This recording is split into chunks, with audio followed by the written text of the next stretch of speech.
Bienvenue sur la scène agro, un balado produit par Agro-Québec Média et présenté par FAC, pour les acteurs de l'industrie et les mordus d'agroalimentaire.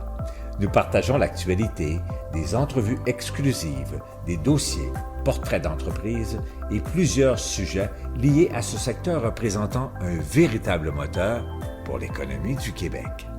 Bonne écoute. Ici Lionel Levac. Les éleveurs de porc du Québec terminent une année fort difficile. Pourtant, 2022 s'annonçait bonne et aurait dû leur permettre de redresser leur situation. Les contextes sanitaires et des marchés leur apportent par ailleurs de grandes inquiétudes pour 2023. À l'occasion du Porc Show, j'ai fait le point avec le président des éleveurs de porc du Québec, David Duval. Voici mon reportage. Près de 900 productrices et producteurs, conseillers, fournisseurs d'équipements et financiers ont participé au Porc Show. Le contexte général n'est pas très favorable, mais le moral reste bon dans le secteur porcin. Du côté des éleveurs, on constate de façon surprenante, pourrait-on dire, que l'optimisme est de rigueur. Je dirais même que ces gens font montre d'une grande résilience devant toutes les difficultés qui les confrontent. J'ai discuté de la situation avec le président des éleveurs de porc du Québec, David Duval. Monsieur Duval, bonjour. Bonjour. Monsieur Duval, le secteur porcin, on se le disait avant le début de l'entrevue comme tel, le secteur porcin, on va toujours d'une surprise à une autre, là. C'est en bouleversement perpétuel. Oui, je vous dirais qu'avec la COVID, ça a amené différents défis. Je pense que ces défis-là se sont pérennisés dans le temps. Là. Ça fait plus qu'un an. Là. Ça va faire 3 ans là, qu'on vit des différents stress. Là. Fermeture d'abattoirs, grève, prix anormalement bas, les prix de l'alimentation qui ont augmenté à cause de différents impacts politiques ou guerres qu'il y a dans le monde. Alors, c'est sûr et certain que ça nous a affecté de plein fouet. La chose que je vois aussi, c'est que ça affecte toute la production porcine sur la planète. Alors, l'ensemble de la planète est affecté par ce raz-de-marée-là. Et je dirais qu'en plus, on a des prix anormalement bas au niveau de l'étalage, au niveau des épiceries. Alors, ça amène une incompréhension, une complexité à aller chercher notre revenu là, dans le marché. Là. C'est très difficile. Je vais devancer une question que je voulais vous poser un petit peu plus tard. Malgré tout ça, le moral des producteurs, est-ce qu'il est bon? Je vous dirais que l'automne, c'est toujours une période difficile pour tout le monde. Pour tout le monde, surtout pour les producteurs de porc. Là, c'est une période où c'est morose un peu la température. On dirait qu'on devrait être dans une période où c'est plus joyeux, mais c'est une période aussi où on a des porcs en attente la plupart du temps. C'est une période où le prix du porc descend d'habitude. Alors, c'est une période que les producteurs de porc anticipent. Là, on est dans une période comme ça, mais en plus, on se demande où est-ce qu'on va atterrir l'année prochaine. C'est quoi l'avenir qui nous attend au niveau des producteurs?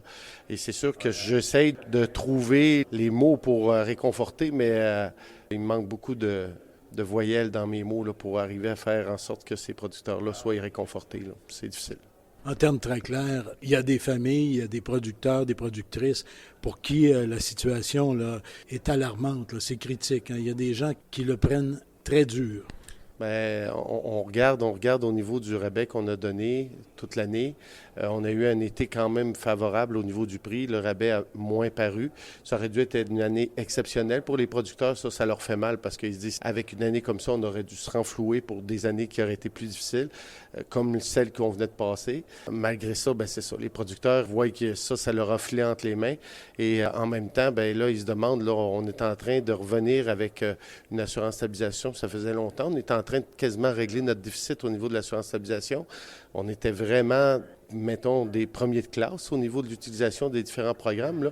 Et là, on se retrouve à remettre 200 millions dans la cagnotte, là, qui fait mal au niveau des producteurs parce qu'ils se demandent si c'est pas le début d'une autre année comme ça et ainsi de suite. Là, et ça, c'est difficile pour eux autres. D'entrevoir une pérennité dans leur propre ferme, là, c'est difficile. Là. La relève, tout ça, là, le bien-être animal qui frappe à la porte, c'est beaucoup d'enjeux qui les fait questionner, les manques de liquidité. Présentement, c'est le manque de liquidité qui leur fait le plus mal, là, parce que le prix de l'aliment, le prix du porc, il n'y a rien qui suit une logique. Et la SRA va payer, a fait des avances, mais elle va payer plus l'année prochaine, là, alors le règlement final. Alors, ils sont en attente. Si on prend quelques-uns des éléments, là, vous en avez abordé quelques-uns, mais si on regarde tout d'abord dans les élevages comme tels, là, du côté sanitaire, du côté inquiétude, peste porcine, autres virus, parce qu'il y en a d'autres qui circulent, ça reste quand même sous contrôle pour l'instant? Oui. Présentement, la santé des troupeaux est relativement correcte, je dirais, après des années records de maladies, là, et tout ça causé par la COVID, le fait que les producteurs ne pouvaient pas laver leurs bâtiments, l'entassement des animaux, des choses comme ça. Ça a amené beaucoup de problèmes, qui a amené beaucoup de maladies aussi. On ne peut pas mettre tout sur le dos de la COVID, mais ça en fait partie, là. Mais cette année, ça a été une année relativement calme. La peste porcine, je pense que les producteurs ne veulent pas y penser, et c'est correct. Ils ont d'autres enjeux à penser présentement.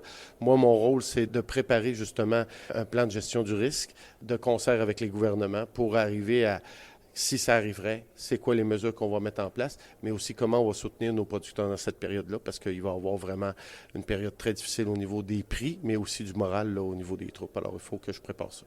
Et on dit que le Canada et le Québec en particulier sont, à travers le monde, probablement les autorités, les zones où on est le plus préparé, le mieux préparé.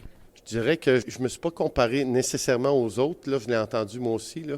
Mais je vous dirais que oui, on se prépare et on continue de se préparer. Justement, on a une rencontre demain pour faire un point là-dessus.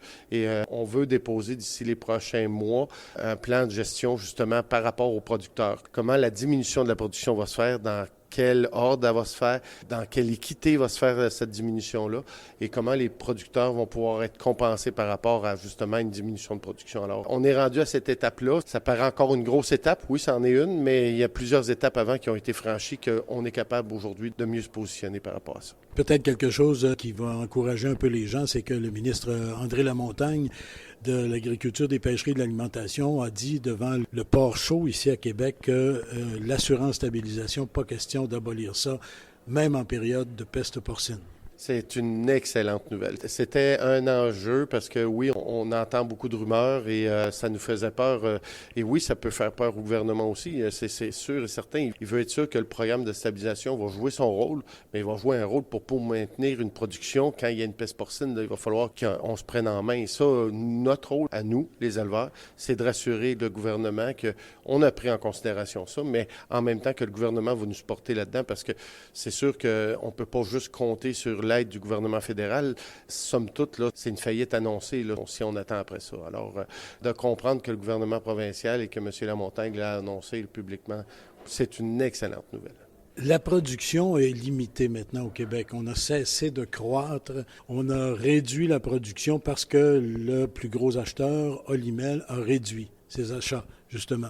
Ce contexte-là, ça ajoute encore là, à la pression parce que la baisse de production, elle est répartie entre les producteurs, je présume. Bien, présentement, la subtilité, c'est que l'annonce a été faite, mais il n'y a pas eu de diminution. Présentement, qu'est-ce qu'on fait? C'est qu'on a une logistique qui nous amène à vendre des cochons à l'extérieur du Québec, qui nous amène aussi à vendre temporairement des abattoirs, un abattoir principalement au Québec qui en prend un certain volume. Il y a aussi des ventes de porcelets, il y a des ventes de porcelets de 25 kg, de porcelets de 5 kg. On est en train de mettre différents programmes pour justement amener cette diminution-là d'une façon plus perpétuelle, dans le sens que les producteurs vont devoir faire cette diminution-là. Mais présentement, on est encore à 7 millions de porcs, mais ça devrait se faire au courant des prochains mois parce qu'on attendait de voir les négociations, parce que les négociations avec Olimel sont avec tous les acheteurs, je dirais, est en cours et il faut savoir quelle est leur demande, quel est leur objectif à eux. Parce que la diminution est surtout en lien avec le prix. Et si le prix fait leur affaire, ils vont sûrement garder le volume. Si le prix ne fait pas leur affaire, ils vont vouloir diminuer. Donc, pour l'instant, c'est une situation qui se traverse mieux que vous l'aviez anticipé, cette réduction de la production ou des achats annoncés par Olimel. Ça se vit mieux que vous l'anticipiez. Oui, c'est étonnant même parce que un des gros enjeux qu'on avait, c'était pas de les vendre, mais c'était le transport. Le transporter ces porcs-là ou ces porcelets-là à l'extérieur du Québec, on ne l'avait jamais fait, on n'avait pas les contacts. Aujourd'hui, on a tous ces contacts-là, on a tous les contacts aussi au niveau des acheteurs qui pourraient nous acheter ces porcs-là ou ces porcelets-là. Et paradoxalement, qu'est-ce qu'on vit au Québec? Il y a une très forte demande dans l'Ouest canadien et au niveau des États-Unis pour l'achat. Alors, vraiment une très forte demande. Parce que je pense que les perspectives qui sont annoncées sont très bonnes pour peut-être l'année prochaine ou l'autre année après. Alors, il y en a qui sont en train de se positionner pour justement pas passer à côté de ça. La négociation, vous en avez glissé un mot. Les acheteurs et les producteurs sont en discussion actuellement. Il y a même un médiateur, M. Raymond Bachand, qui est intervenu au dossier. Cette négociation-là, est-ce qu'on peut résumer ça en disant que c'est pour établir une convention de mise en marché? Bien, je vous dirais que c'est à la demande des éleveurs et des acheteurs qu'on a nommé un conciliateur. Et on l'a fait parce qu'on voyait qu'on était arrivé à la fin d'une négociation, qu'on voyait que ça avançait plus. Alors, on a dit il faut avoir absolument. Et M. Bachand a 2 rôles dans ça. Il y a le rôle au niveau de la conciliation, au niveau de la convention, et il y aura aussi le rôle de déposer un mémoire au niveau du gouvernement pour venir aider les transformateurs à avoir un programme de modernisation, qui est très important pour eux autres. Parce que, justement, dans la formule de prix qu'on est en train de négocier, bien, il y a une partie de cet argent-là qui sert à la modernisation. Et là, c'est pour ça que le prix comme négocié ou qui est comme présenté par les acheteurs fait en sorte qu'il est dévalué parce qu'ils disent qu'il faut qu'on ait cette partie-là pour nous aider à faire cette modernisation-là. Alors que nous, on dit bien, cette modernisation-là devrait être plus un investissement de la part du gouvernement dans vos abattoirs. Alors ça, c'est important pour nous autres. Et oui, M. Bachand a une bonne fiche, bonne prestance au niveau de conciliation. Il l'a fait au niveau de l'ALENA. C'est quelqu'un qui, je pense, qui nous aide beaucoup. Et présentement, depuis qu'il a fait plusieurs rencontres avec les acheteurs et avec nous et ensemble, on a avancé. Il reste encore plusieurs points à régler, mais ça avance quand même. Donc, ça, on va laisser la discussion se terminer et on verra par la suite qu'est-ce que ça donne comme tel. Quelques points en terminant. Vous avez toujours, et sur les fermes et les transformateurs dans les usines, vous avez toujours des problèmes de main-d'œuvre. Oui. Le problème de main-d'œuvre sur les fermes est quand même, somme toute, très minime parce qu'on a un bon programme au niveau de la production. Au niveau de la transformation, c'est beaucoup plus difficile parce qu'ils attendent leurs employés qui doivent rentrer, leur visa, leurs documents, leur ci, leur ça.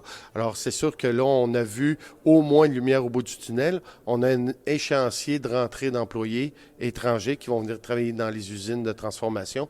Alors, ça, c'est une très bonne nouvelle. C'est plus rapide pour certains, moins pour d'autres, mais on voit que pour certains transformateurs comme Olumel, il y en a qui commencent à rentrer là, depuis cet automne.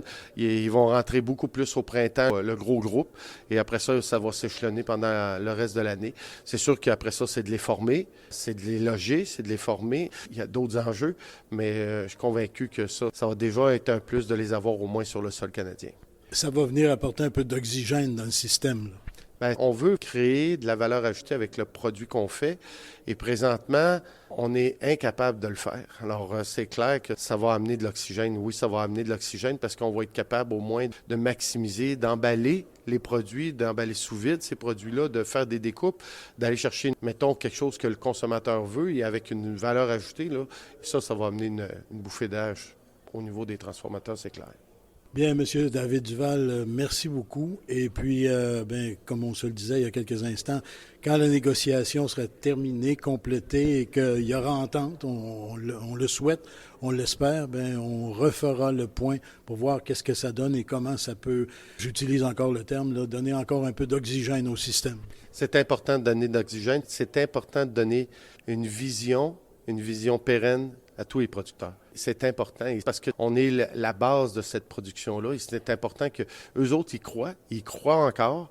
Je vais vous dire, ils vivent ça difficilement, mais il faut leur donner cette vision-là parce que sinon, on va tout perdre. Merci beaucoup. Merci. Ici Lionel Levac. Effectivement, lorsque l'on connaîtra l'issue des négociations entre producteurs et transformateurs, je reviendrai sur les perspectives d'avenir que cela pourrait signifier.